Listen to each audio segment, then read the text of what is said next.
In the autumn of 1873, a family fed 42 travelers a warm meal, and only 38 of them were ever seen again. No storm swept them off the trail. No bandits struck the road that fall.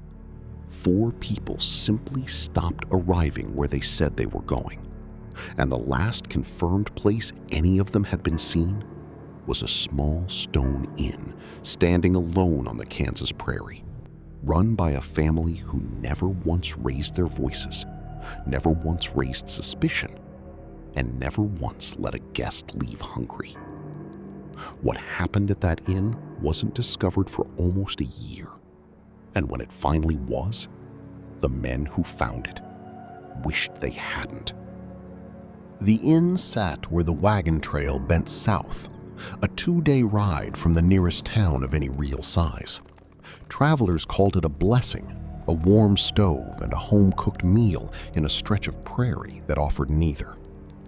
The Hollis family ran it, a stern father, a quiet mother, a grown son who split firewood every morning without being asked, and a daughter, Ruth Hollis, who greeted every guest at the door herself.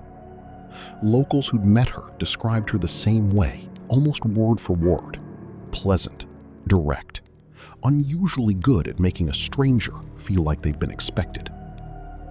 The family had arrived 2 years earlier from somewhere back east, though nobody could say exactly where. That wasn't unusual on the frontier. Half the people west of the Missouri had a past they didn't discuss. What nobody thought twice about at the time was the orchard behind the house. Ruth had planted it herself, she said, the week they moved in. Small saplings, barely knee-high, in careful, even rows.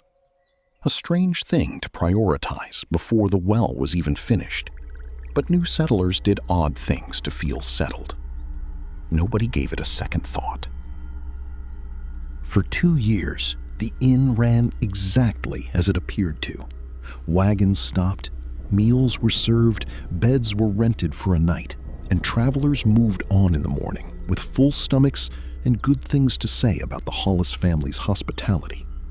A young deputy named Elias Cobb passed through twice that year, both times remarking on how well kept the place was compared to other trail stops. He remembered the father as courteous. The mother, he said, rarely spoke, but always smiled. The daughter he remembered best. She had a habit of sitting close to guests at the supper table, asking where they were headed, how much they carried, whether anyone was expecting them. Cobb didn't think much of the questions. Innkeepers made conversation. It was only later, when he tried to recall the details of that supper table, that something bothered him. The bench Ruth always sat him at faced a canvas curtain strung across the back corner of the room. He'd never once seen behind it. The disappearances trickled in slowly enough that no single one raised alarm. A cattle buyer who never reached independence. A widow traveling to meet her son, never heard from again. A preacher carrying donation money for a new church, gone without a trace. Each case, taken alone, had an easy explanation. Men vanished on the frontier for 100 ordinary reasons. It was a neighboring rancher, William Teague, who first noticed the pattern. All the missing had been seen last on the same stretch of road. All had stopped or intended to stop at the Hollis Inn.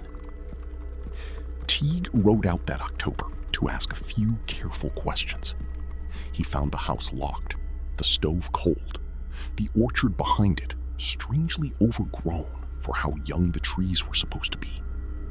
When he mentioned this to the county sheriff, the sheriff dismissed it. The Hollis family had simply moved on, he said, as families on the frontier so often did. But Teague couldn't stop thinking about the ground beneath those young trees. It sat too even, too deliberately shaped, like something had been leveled and packed down on purpose. He went back with 2 other men and a shovel. They didn't have to dig far. The first body was less than 3 feet down, then a second beside it, then a third. By the end of the day, the men had stopped counting and started marking the ground with stakes instead. Each stake another shape in the soil, another traveler who had eaten at that table and never left. Word spread through the territory within days. A search of the house turned up the detail that finally explained the canvas curtain Cobb remembered. Behind it was a hidden panel in the floor, just wide enough for a man to fall through if the bench above it were tipped back at the right angle. Below it, a low cellar space, dark and windowless, its walls stained in ways no one wanted to describe in the newspapers. The seed planted at the start, the orchard, planted so oddly early, so carefully spaced, was the impossible detail turned horrifying. It hadn't been landscaping. It had been a map. Every tree marked a grave, planted the same season as the person buried beneath it, so the family would always know exactly how many and exactly where. The Hollis family was gone. Their wagon, their horses, and whatever money they'd taken from the dead had vanished with them sometime in the weeks before Teague's visit. The true horror wasn't only the killing, it was the method.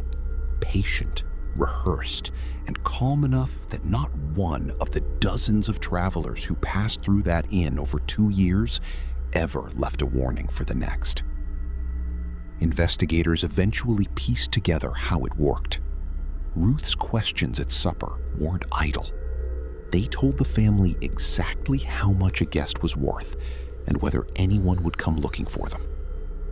The ones who wouldn't be missed were the ones offered the bench by the curtain. Cobb, when he heard the details months later, went pale. He had sat on that bench twice. Twice he had told Ruth Hollis exactly where he was headed and exactly who was expecting him. Both times, he had been let go with a smile and a full stomach. He never learned why he'd been spared. He only knew that the difference between his fate and 42 others had come down to a single sentence at a supper table. A territory-wide manhunt followed, but the family had a head start of weeks, not days. Sightings came in from 3 different directions at once. A family matching their description near the Texas border, another near Colorado, a third crossing into Indian territory.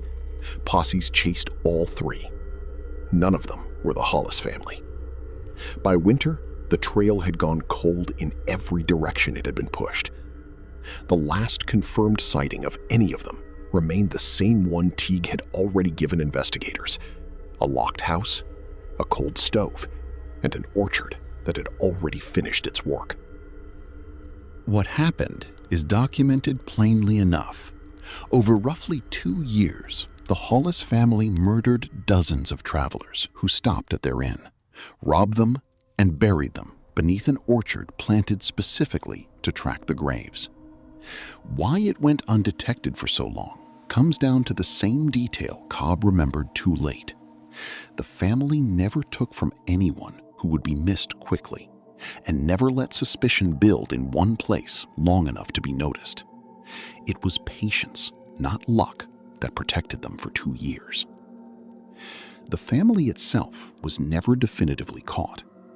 Decades later, an elderly woman in a mining town 2 states away told a visiting minister on her deathbed that her mother had once run an inn back on the old trail and had made her promise never to speak of the orchard.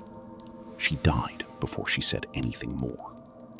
Elias Cobb kept the story to himself for the rest of his life, save for one detail he mentioned to a newspaperman near the end of it. He still remembered which bench Ruth Hollis had sat him at, and he never did find out why she chose that one.